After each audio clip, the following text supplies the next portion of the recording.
सुरुवात करूया सविस्तर घडामोडींना। संसदेची सुरक्षा भेदून थेट सभागृहात शिरकाव केल्याची धक्कादायक घटना आज घडली।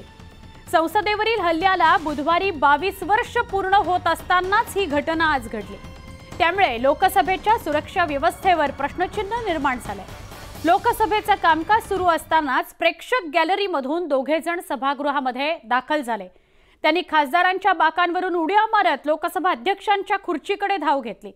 काही खासदारांनी त्या तरुणांना अडवण्याचा पकडण्याचा प्रयत्न केला। त्याआधी त्या दोघांनी स्मोक कॅन्डल फोडले, त्यामुळे सभागृहात धूरच धूर झाला। त्यानंतर काही खासदारांनी त्या दोघांना पकडलं, चांगला चोप दिला। त्या तरुणांनी ते स्मोक कॅन्डल बुटामध्ये लपवून ठेवल्याचं समोर आलंय। या प्रकरणी अटक करण्यात आलेल्या अमोल शिंदेचं महाराष्ट्र कनेक्शनही समोर आलं।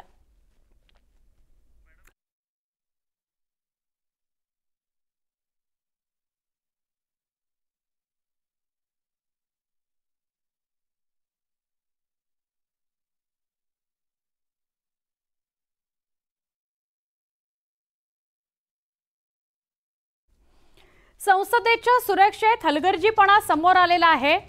दुपारच्या सुमारास 2 जण प्रेक्षक गॅलरीतून आले। दोघांनी सभागृहामध्ये उड्या मारल्या। एकानं खासदारांच्या बाकावरून उड्या मारल्या, एकानं बुटातून स्मोक कॅन्डल काढून जाळल्या। खासदारांनी दोघांना घेरलं, पकडलं। संसदेबाहेरही 2 जण होते जे घोषणाबाजी करत होते, ज्यात लातूरच्या अमोल शिंदेचा समावेश आहे। संसदेबाहेरून 2 तरुणांना ताब्यात घेण्यात आलेलं आहे।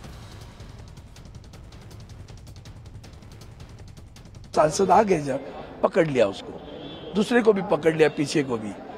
उसके बाद में अचानक गैस आना स्टार्ट हुआ, तो उसके जूते में था, कहीं था मालूम नहीं था। येलो कलर का गैस है, थोड़ा सा बर्निंग हो रहा है नाक में उसके। तो वहाँ हम थे तो बाद में पूरी पकड़ लिया। एक मुझे लगता है एक को पकड़ा हुआ है, अभी भी दूसरे को भी पकड़ा हुआ है, अंदर अभी चल रही है। यांनी गॅलरीतून खाली उडी टाकली आणि एकदमच लोकसभेमध्ये गोंधळ झाला। खरं तर हे कोण नेमके तरुण होते, कशासाठी त्यांनी उड्या टाकल्या आणि त्यांची काय प्रॉब्लेम, हे त्यांना आता अटक केलेलं आहे। लातूरचा असेल किंवा महाराष्ट्रातला असेल किंवा कुठल्याही राज्यातला असेल, तो जर गुन्हेगार असेल तर त्याला नक्कीच शिक्षा होईल। दोनच लोक होती। पहिल्यानं उडी मारल्यानंतर त्याला वेळ लागला आणि दुसरा त्याच्या पाठोपाठ त्याला या ठिकाणी हे करायला लागला, पाठलाग करत त्याच्या खाली त्यांनी उडी मारली। ते काही घोषणा वगैरे देत होते? नाही, काहीतरी ते ओरडत होते, पण नेमकी काय घोषणा होती ते इतक्या आवाजामध्ये आणि गोंधळामध्ये माझ्या तरी लक्षात नाही आलं, पण काहीतरी ते एकमेकाच्या बद्दल बोलत होते। संसद घुसखोरी प्रकरणामधला अनुत्तरित प्रश्न काय तेही बघूयात। संसद घुसखोरी मागचा सूत्रधार कोण? संसदेत घुसखोरीचा उद्देश काय? संसदेची सुरक्षा व्यवस्था भेदली कशी?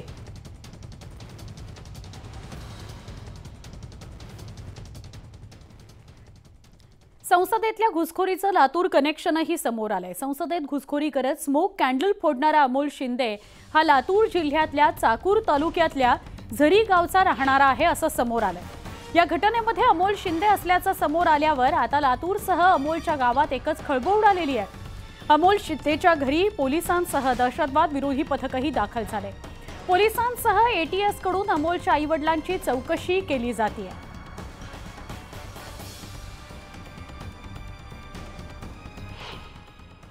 शेजारला असल्यामुळे त्यानं 12वी पर्यंत शिक्षण शिकला आणि पुन्हा त्यानं पोलीस मिलिटरीमध्ये भरती करावं म्हणून असं त्याचं शिक्षण होतं। पुन्हा त्यानं 10-12 दिवसामध्ये आमच्या गावातून गेलाय, पुन्हा आलेला नाही परत। मनोज जरांगे म्हणतात की माझा कार्यक्रम केला जाणार, मला गोळी मारली जाऊ शकते असा खळबळजनक दावा भुजबळांनी केलाय। त्यासाठी त्यांनी पोलिसांच्या रिपोर्टचा दाखलाही दिला। मराठा समाजाला ओबीसीतून आरक्षण देऊ नये अशी भूमिका सगळ्याच पक्षांनी घेतली आहे, मग फक्त भुजबळच टार्गेट का होतोय असा सवाल राज्याचे मंत्री छगन भुजबळ यांनी सभागृहामध्ये केला। त्यातून भुजबळ हा मराठा समाजाचा विरोधक आहे अशी प्रतिमा निर्माण केली जाते असा आरोपही त्यांनी केला।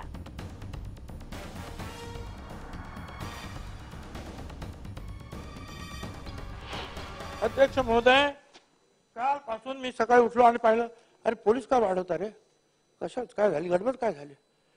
साहित्यावरून इनपुट आलेलं आहे, की भुजबळाला गोळी मारली जाईल. पोलिसांचा रिपोर्ट. पोलीस मारा, हरकत नाही, मला तयार आहे अध्यक्ष महोदय. परंतु अध्यक्ष महोदय मला म्हणायचं हेच की हे जे आपलं चाललेलं आहे मराठा आरक्षणाला माझा विरोध नाही, त्यांना वेगळं आरक्षण द्या, ही झुंडशाही थांबवा. छत्रपती शिवाजी महाराजांनी सुरतवर केलेली स्वारी आणि आमदार भरत गोगावलेंनी सुरत संदर्भात दिलेल्या उत्तरामुळे विरोधक संतप्त झालेत.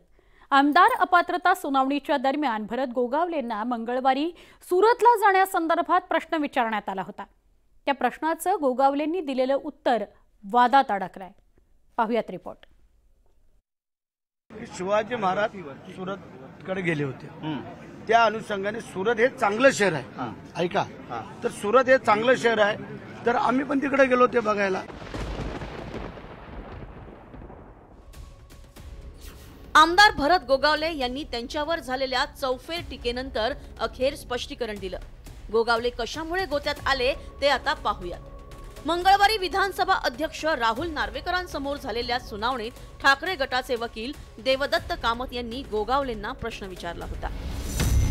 सुरतमधल्या एका हॉटेलमध्ये सगळ्या आमदारांनी जाणं हा योगायोग नव्हता, तर पूर्वनियोजित कार्यक्रम होता, हे बरोबर आहे का?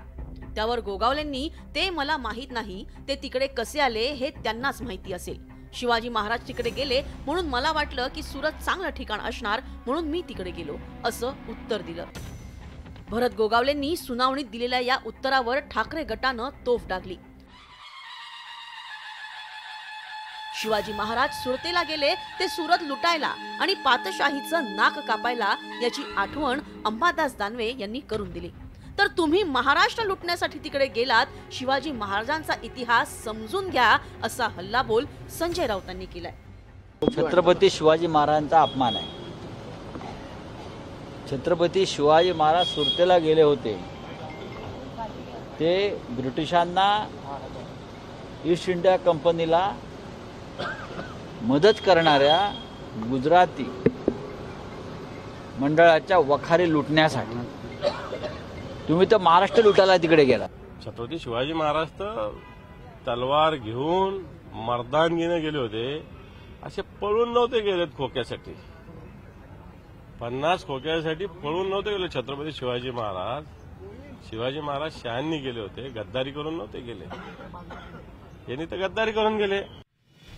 महाविकास आघाडीतील घटक पक्षांनीही भरत गोगावलेंचा समाचार घेतला. तुम्ही गुजरातच्या गुलामगिरीमध्ये गेलेला होतात आणि गुजरातच्या गुलामीमध्ये तुम्ही त्या हॉटेलमध्ये तुम्हाला कसं कस्टडीमध्ये ठेवलेलं होतं आणि कसं तुम्हाला वागवलं गेलं होतं. एकनाथ शिंदे साहेबांचा त्या काळातला एक फोटो सुरतमधलाच आहे, तो कसा हालत होता तो. अशा वेळेस मी तुम्हाला एक सांगतो की शिवाजी महाराजांची तुलना हे त्या लायकीचे पण नाही, यांनी करू नये. तुम्ही कशासाठी गेला, तुम्ही गद्दारी का केली आणि याच्यामुळे तुम्ही जर तिथं सुरतला का गेला, तर छत्रपती शिवाजी महाराज गेले होते आणि शिवाजी महाराज तिथं जाऊन सामान्य लोकांना लुटलं नव्हतं. जे लोक सामान्य लोकांना लुटत होते त्यांनाच छत्रपती शिवाजी महाराजांनी लुटलं होतं. त्यामुळे आम्ही या प्रतिक्रियेचा निषेध करतो. मागील वर्षी शिवसेनेतील आमदारांचा एक गट सुरतेमार्गे गुवाहाटीला गेला होता. यामुळे राजकारणात मोठी खळबळ उडाली होती. आता सुरतवर वक्तव्य करून आमदार भरत गोगावलेंनी खळबळ उडवून दिली असली तरी विरोधकांनी त्यावर आक्रमक भूमिका घेतली आहे. Bureau report, news 18 Lokmat. Lok Sabha निवडणूक अवघ्या काही महिन्यांवरच आली आहे आणि असं असताना एनडीए आणि इंडिया आघाडीच्या जागा वाटपाच्या चर्चेला वेग मिळण्याची शक्यता आहे. पण त्यातच आता महाविकास आघाडीने भाजपच्या मित्रपक्षांना लक्ष्य करायला सुरुवात केली आहे. शिंदेंची शिवसेना आणि अजित पवारांच्या राष्ट्रवादी काँग्रेसच्या नेत्यांना भाजपच्या कमळ चिन्हावर निवडणूक लढवावी लागेल अशी भविष्यवाणी मवियाचे नेते करू लागलेले आहेत.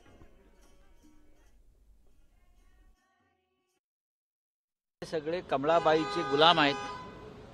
ते कमळाबाईच्या चिन्हावरच निवडणुका लढवणार हे नक्की आहे.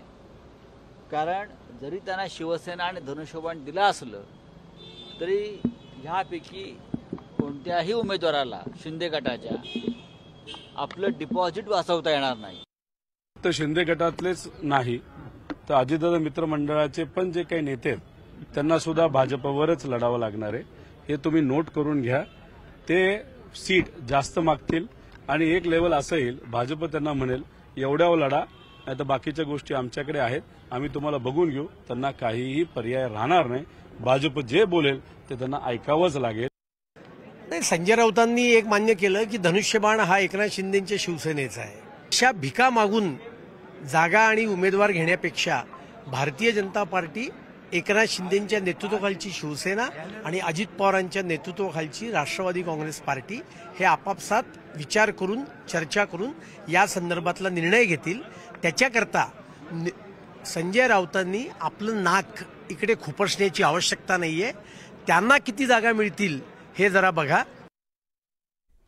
उपमुख्यमंत्री अजित पवारांनी पीएचडी विद्यार्थ्यांविषयी केलेल्या वक्तव्यामुळे राजकीय वाद पेटलाय. पीएचडी करून काय दिवा लावणार असा सवाल अजित पवारांनी विधान परिषदेत केला होता. त्यामुळे विरोधकांनी अजित पवारांवर टीकेची झोड उठवली आहे. मागच्या लोकांना फेलोशिप करून काय करणार? नाही, पीएचडी घेतील ना साहेब. काय पीएचडी करून काय दिवा काय लावणार? असं कसं म्हणता येईल दादा? उपमुख्यमंत्री अजित पवारांच्या या वक्तव्यामुळे नव्या राजकीय वादाला तोंड फुटलंय. विधान परिषद चर्चेदरम्यान काँग्रेस आमदार सतेज पाटील यांनी सारथीच्या माध्यमातून पीएचडीच्या विद्यार्थ्यांना दिल्या जाणाऱ्या शिष्यवृत्तीचा मुद्दा उपस्थित केला होता. पीएचडी करणाऱ्या केवळ 200 विद्यार्थ्यांना सारथीकडून शिष्यवृत्ती देण्याचा निर्णय घेण्यात आला असून विद्यार्थ्यांच्या संख्येत वाढ करण्याची मागणी सतेज पाटील यांनी केली होती. त्यावर उत्तर देताना अजित पवारांनी हे धक्कादायक विधान केलं होतं. मागच्या लोकांना फेलोशिप करून काय करणार? नाही, पीएचडी घेतील ना साहेब. काय पीएचडी करून काय दिवा काय लावणार? असं कसं म्हणता येईल दादा? अजित पवारांच्या या वक्तव्यामुळे विरोधकांच्या हाती आयताच मुद्दा लागला आहे. तर आमदार रोहित पवारांनी काका अजित पवारांवर सडकून टीका केली आहे. अशा पद्धतीने युवांच्या क्षमतेवर जर प्रश्न चिन्ह हे केलं असेल, निर्माण केलं असेल तर हे योग्य नाही. त्याचा निषेध करतो. युवांना संधी देण्याची जबाबदारी ही सरकारची आहे. ते पीएचडी वाले असू, स्पर्धा परीक्षेवाले असू, नाही तर प्रायव्हेट कंपनीची इन्व्हेस्टमेंट आपल्या राज्यात जास्त आणू, तिथे काम करणारे इंजिनियर असू. हे ज्या पद्धतीने त्यांनी काल वक्तव्य केलं की पीएचडी केल्याने काय दिवे लावणार, तर त्याचा अर्थच असा आहे की हे शैक्षणिक व्यवस्थेच्या विरोधात हे भाजप-प्रणीत सरकार आहे, हे त्याच्यातून स्पष्ट होते. पीएचडी विद्यार्थ्यांसंदर्भातील अजित पवारांच्या वादग्रस्त वक्तव्यावर कॉलेज विद्यार्थ्यांनी तीव्र संताप व्यक्त केलाय. अजित दादा 10वी पास आहेत, त्यांनी काय दिवे लावले असे इकडून तिकडे उड्या मारणे, ह्या पक्षातून त्या पक्षात उड्या मारणे इतपत पीएचडी करणं हे सोपं नसतं. हे मोगम केलेलं विधान आहे. माझं स्पष्ट मत आहे की या पीएचडीच्या विद्यार्थ्यांवरच्या जखमीवर मीठ चोळण्याचं काम माननीय उपमुख्यमंत्री अजितदादा यांनी केलेलं आहे. अजित पवारांच्या वक्तव्यामुळे सत्ताधाऱ्यांची चांगलीच कोंडी झाली आहे. तर अजित पवार गटाकडून त्यावर आता सारवासारव करण्यात आली आहे. वर जे सभागृहात दादांनी उत्तर दिलं ते सहज आपण बोलतो त्या पद्धतीने दिलं, पण काही अपवाद वगळता, पीएचडी धारकातील काही अपवाद वगळता त्याचा जसा काही कायद्यांचा मिसयूज होतो तशा पद्धतीचं होत असेल अशा अनुषंगानं ते वक्तव्य होतं. त्याला या बच्चे कंपनीने एवढं गांभीर्याने घेण्याची गरज नाही. राज्यात मराठा आरक्षणाचा मुद्दा तापला असतानाच उपमुख्यमंत्री अजित पवारांच्या वक्तव्यामुळे त्यात आणखी भर पडली आहे. त्यामुळे विधिमंडळ अधिवेशनात यावरून राजकीय वाद पेटल्याचं पाहायला मिळतंय.